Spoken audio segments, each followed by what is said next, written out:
ఈరోజు నేను మా ఫ్రెండ్ చెప్పిన పాలక్ పన్నీరు కూర చేసి చూపించబోతున్నాను. చూడండి. స్టవ్ వెలిగించి నీరు పెట్టుకొని నీళ్లు మరిగాక దాంట్లో ఉప్పు వేసి పాలకూర వేసి ఒక 2 నిమిషాలు ఉడకబెట్టండి. ఉడికిందండి. ఇప్పుడు స్టవ్ కట్టేసి ఇది నీళ్లు లేకుండా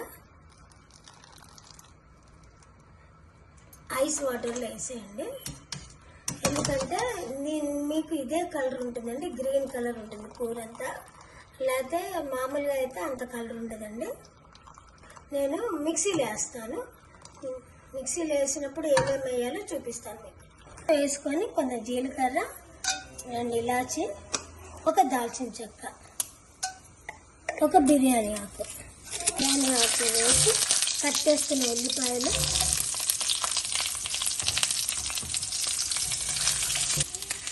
కొంచెం వెల్లుల్లిపాయ పేస్ట్, ఉల్లిపాయ, పచ్చిమిరపకాయలు, అల్లం వెల్లిపాయ పేస్ట్ వేసుకొని కొంచెం లైట్గా వేయించుకొని విడిగా మిక్సీ పట్టుకోండి. పాలకూర విడిగా మిక్సీ పట్టుకోండి. ఉల్లిపాయలు తెల్లారాక ఇది రఫ్గా మిక్సీ పట్టుకోండి, మెత్తగా వద్దండి. తర్వాత పాలకూర వేసి మిక్సీ పట్టుకోవాలి.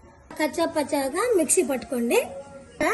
ఉల్లిపాయ తర్వాత పాలకూర కూడా ఇలా పేస్ట్ చేసుకోవాలండి. చూడండి ఎంత గ్రీన్ కలర్లో ఉందో. ఇప్పుడు అదే మూకుల్లో కొంచెం నూనె వేసుకొని పన్నీర్ జస్ట్ లైట్గా వేయించుకోండి. వేయించుకున్న ముక్కని వేరే గిన్నెలో తీసుకోండి. వేయించుకున్న ఉల్లిపాయ పేస్ట్, అల్లము, జీలకర్ర అన్నీ కలిపాను కదండి, అది వేయించుకోండి. కొంచెం రోజ్ కలర్ వచ్చే వరకు వేయించుకోవాలి. దీంట్లోనే కొంచెం స్పూన్ పసుపు, 2 స్పూన్ల కారము, కూరకు సరిపడా ఉప్పు, ఈ నూనెలో పొగలు వచ్చే వరకు వేయించండి. ఇప్పుడు పొగలు వచ్చిందండి. ఇప్పుడు మిక్సీ పట్టుకున్న పాలకూర పేస్ట్ వేయండి. ఇలా పాలకూర పేస్ట్ వేసాక ఒక 5 నిమిషాలు వేయించండి పొగలు వచ్చే వరకు. ఇప్పుడు పన్నీర్ ముక్కలు కూడా వేసి ఇలా కలపండి. చూసారా ఎంత గ్రీన్ కలర్లో ఉందో. చల్లనీళ్ళలో వేసుకుంటే కలర్ అసలు పోదండి. లాస్ట్కి అదే మిక్సీలో గ్లాసులు వాటర్ వేసి నీళ్ళు వేసి ఒక 2 నిమిషాలు మగ్గబెట్టండి. అది అయిపోయిందండి పన్నీర్ కూర. ఇట్లా బుడగలు వచ్చాయి కదా, నూనె తేలిందండి. ఇప్పుడు జస్ట్ కావాలంటే క్రీమ్ వేసుకోండి, కొంచెం టేస్ట్ బాగుంటుంది పిల్లలకి. పాలక్ పన్నీర్ రెడీ అయిందండి.